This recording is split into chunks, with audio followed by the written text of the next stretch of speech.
දැන් බුද්ධිමත් ගොවි ජනතාවගේ නැනවත් තේරීමකි. සෞඛ්‍ය ආරක්ෂිත නොවැස්මක් නොමිලේ. වගකීමේ සාතිකයක් සමගයි. දේශයේ දියරිටිනේ ලෝ පිළිගත් ප්‍රමිතීන්ට අනුව නිෂ්පාදිතයි. ඔබේ තේරීම බවට පත් කරගන්න දේශයේ දියරිටිනේ. නිෂ්පාදකයෝ සහ බෙදා හරින්නෝ සීමා සහිත ඇග්‍රෝ ටෙක්නිකා හේලි අනුබද්ධ ආයතනය පොස්ට පටමග කොළඹ. ජෝතියංකර ජෝතිපාලයන්ගේ සමකාලීනය වූ මේෂන් පෙරේරාගේ පුත් ප්‍රියංකර පෙරේරා තමයි මේ විදිහට ජෝති ගැන මතකය අවදි කරන්නේ. ජෝති අංකල් මම ඉස්සෙල්ලාම දැක්ක මුල්ම මතකයක් තියෙන්නේ මරදානේ බුහාරි හෝටලේ ළඟදී තාත්තා මාව එකගෙන ගියා බුහාරි හෝටලේට. තාත්තා බැහැලා ගිහිල්ලා එළියට ආවේ ජෝති අංකල් ඇවිත් තමයි මට ඉතින් හරි ආසයි මම කාර් එකේ හිටියේ.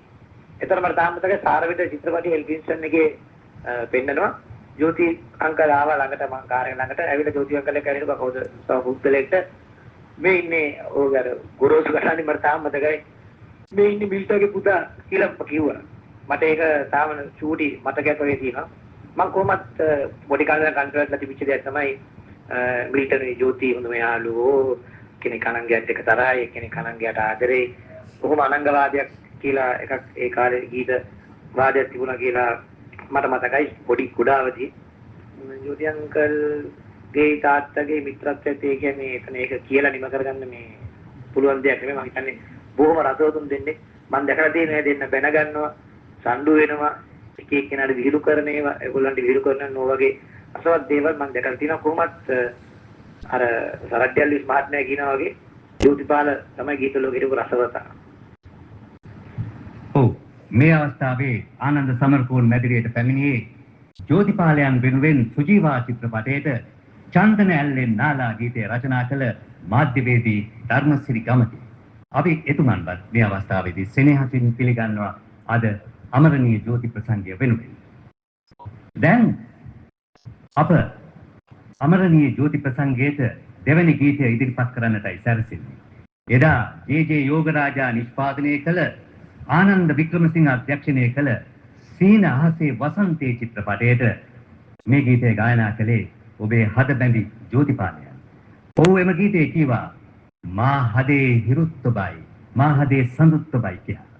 උපාලි ධනවල විතානයන් රචනා කළ එම ගීතය අද ජෝතිගේ සමකාලීනයෙකු වන ග්‍රේෂන් ආනන්ද මෙම ප්‍රසංග වේදිකාවේ සිට ඔබට ඉදිරිපත් කරන අවස්ථාව මෙහි.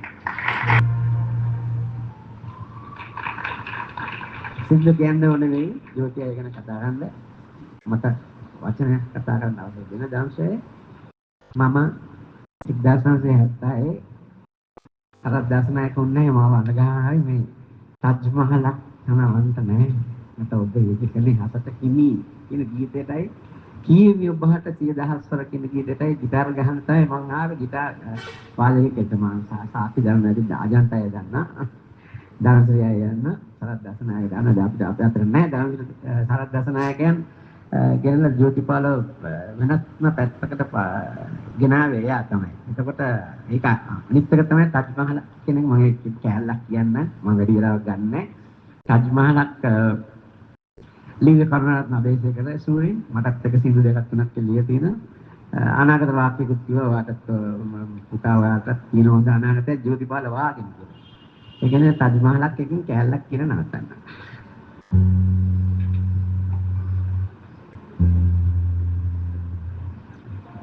තාජ් මහලක් තනවන්න නෑ මට ඔබ සෙනෙහසට හිමි ඉස් අහසේ කැවෙන්න තරමට ඉසයක් දෙවි තාජ් මහලක් තනවන්න නෑ මට ඔබ සෙනෙහසට හිමි इस आहसे कැවෙන්න තරමට ඊසයක් බඳිවි